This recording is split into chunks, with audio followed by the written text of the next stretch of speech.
ബാബുവിന്റെ പോസ്റ്റ്മോർട്ടം റിപ്പോർട്ടിലെ വിശദാംശങ്ങൾ പുറത്ത്. തൂങ്ങി മരണമെന്നാണ് പോസ്റ്റ്മോർട്ടം റിപ്പോർട്ടിലെ കണ്ടെത്തൽ. ആന്തരിക അവയവങ്ങൾ രാസപരിശോധനയ്ക്കായി ശേഖരിച്ചിട്ടുണ്ടോ എന്നത് സംബന്ധിച്ച് പോസ്റ്റ്മോർട്ടം റിപ്പോർട്ടിൽ സൂചനയില്ല.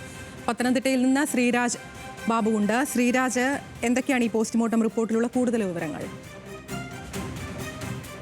ആതിര, തൂങ്ങി മരണമെന്നാണ് പോസ്റ്റ്മോർട്ടം റിപ്പോർട്ടിൽ ഇപ്പോൾ പറയുന്നത്. നവീൻ ബാബുവിന്റെ മരണം തൂങ്ങി മരണമായിരുന്നു എന്നാണ് റിപ്പോർട്ടിൽ പറയുന്നത്. അതുപോലെ തന്നെ പ്രധാനപ്പെട്ട പോസ്റ്റ്മോർട്ടം റിപ്പോർട്ടിന്റെ ഉള്ളടക്കങ്ങളിൽ പറയുന്നത് കണ്ണുകൾ അടഞ്ഞു കിടക്കുകയായിരുന്നു. അതുപോലെ തന്നെ മൂക്ക്, വായ, ചെവി എന്നിവയ്ക്ക് പരിക്കില്ല. ചുണ്ടിന് നീല നിറമായിരുന്നു എന്നൊക്കെയാണ്. ചുണ്ടിന് നീല നിറം വരുന്നത് സ്വാഭാവികമായിട്ടും നമുക്കറിയാം, ശരീരത്തിൽ ഓക്സിജന്റെ അളവ് കുറയുമ്പോഴാണ് ഇത്തരത്തിൽ ചുണ്ടിന് നീല നിറം ആകുന്നത്. ആത്മഹത്യ ചെയ്യുന്ന ഒരു വ്യക്തിയുടെ ശരീരത്തിൽ ഉണ്ടാകുന്ന മാറ്റങ്ങളൊക്കെ തന്നെയാണ് ചുണ്ടിന് നീല നിറമാകുന്നതൊക്കെ തന്നെ.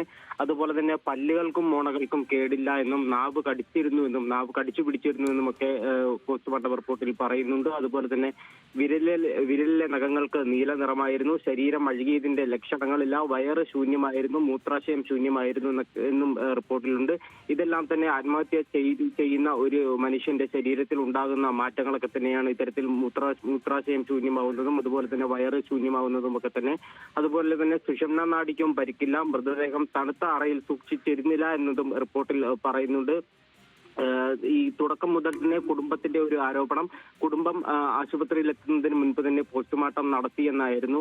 മോർച്ചറിയിൽ സൂക്ഷിച്ച് ഈ കുടുംബം എത്തിയതിനു ശേഷം പോസ്റ്റ്മോർട്ടം ചെയ്യാമായിരുന്നു എന്ന അഭിപ്രായം നവീൻ ബാബുവിന്റെ കുടുംബത്തിനുണ്ടായിരുന്നു. അത്തരത്തിൽ ഈ മോർച്ചറിയിൽ സൂക്ഷിക്കാതിരുന്നതിന്റെ ലക്ഷണം തന്നെയാണ് ഈ മൃതദേഹം തണുത്ത അറയിൽ സൂക്ഷിച്ചിരുന്നില്ല എന്ന റിപ്പോർട്ടിലൂടെ ഇപ്പോൾ വ്യക്തമാകുന്നത്. അതുപോലെ തന്നെ 0.5 സെന്റിമീറ്റർ വ്യാസമുള്ള മഞ്ഞ കലർന്ന പ്ലാസ്റ്റിക് കയറായിരുന്നു കഴുത്തിൽ കെട്ടിയിരുന്നത്, ആത്മഹത്യക്ക് വേണ്ടിയിട്ട് ഉപയോഗിച്ചിരുന്നത് എന്നും പോസ്റ്റ്മോർട്ടം റിപ്പോർട്ടിൽ പറയുന്നുണ്ട്. കയറിന്റെ നീണ്ട ഭാഗത്തിന് ഏകദേശം 103 സെന്റിമീറ്റർ നീളമുണ്ട് എന്നും 30 സെന്റിമീറ്റർ നീളമുള്ള സ്വതന്ത്ര ഭാഗമുണ്ടായിരുന്നുവെന്നും ഈ തരത്തിൽ റിപ്പോർട്ടിൽ പറയുന്നുണ്ട്. അതുപോലെ തന്നെ പേശികൾക്ക് പരിക്കില്ല, പ്രധാന രക്തക്കുഴലുകൾക്കൊന്നും തന്നെ പരിക്കില്ല, തരുണാസ്ഥിക്കും കശേരുക്കൾക്കും പരിക്കില്ല എന്നും പോസ്റ്റ്മോർട്ടം റിപ്പോർട്ടിൽ പറയുന്നു. അതുപോലെ തന്നെ ശരീരത്തിൽ മറ്റു മുറിവുകളോ മറ്റു പാടുകളോ ഒന്നും തന്നെ ഇല്ല എന്നും പറയുന്നുണ്ട്. തലയോട്ടിക്കും പരിക്കുകളൊന്നും തന്നെ ഇല്ല, വാരിയല്ലുകൾക്കും ക്ഷതമില്ല എന്നും റിപ്പോർട്ടിൽ പറയുന്നുണ്ട്. അതുപോലെ തന്നെ ഇടത് ശ്വാസകോശത്തിന്റെ മുകൾ ഭാഗം നെഞ്ചിന്റെ ഭിത്തിയോട് ചേർന്ന നിലയിലായിരുന്നെന്നും അന്നനാളം സാധാരണ നിലയിലായിരുന്നെന്നും ഒക്കെ തന്നെ റിപ്പോർട്ടിൽ പറയുന്നുണ്ട്. അത്തരത്തിൽ ആത്മഹത്യ ചെയ്യുന്ന ഒരു വ്യക്തിയുടെ ശരീരത്തിൽ ഉണ്ടാകേണ്ടുന്ന മാറ്റങ്ങളൊക്കെ തന്നെയാണ് നവീൻ ബാബുവിന്റെ ശരീരത്തിൽ ഉണ്ടായത് എന്നാണ് പോസ്റ്റ്മോർട്ടം റിപ്പോർട്ടിലൂടെ ഇപ്പോൾ പുറത്തു വരുന്നത്. കുടുംബം തുടക്കം മുതൽ തന്നെ ആരോപിച്ചിരുന്നത് നേരത്തെ ഞാൻ സൂചിപ്പിച്ചതുപോലെ കുടുംബം അവിടെ എത്തുന്നതിന് മുൻപ് തന്നെ പോസ്റ്റ്മോർട്ടം റിപ്പോർട്ട് നടത്തിയെന്നായിരുന്നു. എന്നാൽ ആ ഘട്ടത്തിൽ തന്നെ കണ്ണൂർ ജില്ലാ കളക്ടർ വ്യക്തമാക്കിയിരുന്നു, ഉയർന്ന റവന്യൂ ഉദ്യോഗസ്ഥരടക്കം അവിടെയുണ്ട്. പോസ്റ്റ്മോർട്ടം റിപ്പോർട്ടിൽ തന്നെ ഒരു തരത്തിലുള്ള അട്ടിമറിയും നടക്കില്ല എന്നും കണ്ണൂർ ജില്ലാ കളക്ടർ ആ സമയത്ത് തന്നെ വ്യക്തമാക്കിയിരുന്നു. അതുപോലെ തന്നെ നവീൻ ബാബുവിന്റെ സഹോദരൻ പ്രവീൺ ബാബുവിനെ വിളിച്ച് അനുമതി വാങ്ങിയ ശേഷമായിരുന്നു പോസ്റ്റ്മോർട്ടം നടത്തിയതെന്നും പോലീസും വ്യക്തമാക്കിയിരുന്നു. എന്നാൽ അത്തരത്തിലുള്ള അതൊന്നും ആയിരുന്നില്ല ചെയ്യേണ്ടിയിരുന്നത്. അത്തരത്തിലുള്ള കേവലം ഫോണിലൂടെ ഉള്ള ഒരു അനുമതി മാത്രമായിരുന്നില്ല വേണ്ടത്.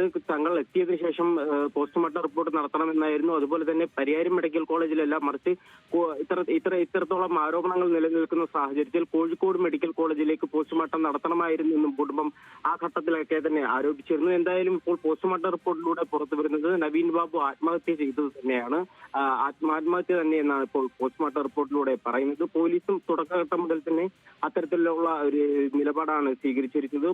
നവീൻ ബാബുവിന്റെ മരണത്തിൽ മറ്റ് അന്വേഷണങ്ങളൊക്കെ തന്നെ നടക്കുന്നുണ്ട് എങ്കിലും ആത്മഹത്യ എന്ന് തന്നെയാണ് ഇപ്പോൾ പോസ്റ്റ്മോർട്ടം റിപ്പോർട്ടിലും പറയുന്നത്. ആതിര, ശരി, എന്തായാലും നവീൻ ബാബുവിന്റെ മരണവുമായി ബന്ധപ്പെട്ട് നിലനിൽക്കുന്ന മറ്റ് സംശയങ്ങൾക്ക് അടിസ്ഥാനമില്ല എന്നുള്ളത് വ്യക്തമാക്കുന്ന തരത്തിലുള്ള പോസ്റ്റ്മോർട്ടം റിപ്പോർട്ടാണ് ഈ ഘട്ടത്തിൽ പുറത്തുവരുന്നത്. വിശദാംശങ്ങൾ നൽകുകയായിരുന്നു ശ്രീരാജ് ബാബു, പത്തനംതിട്ടയിൽ നിന്ന്.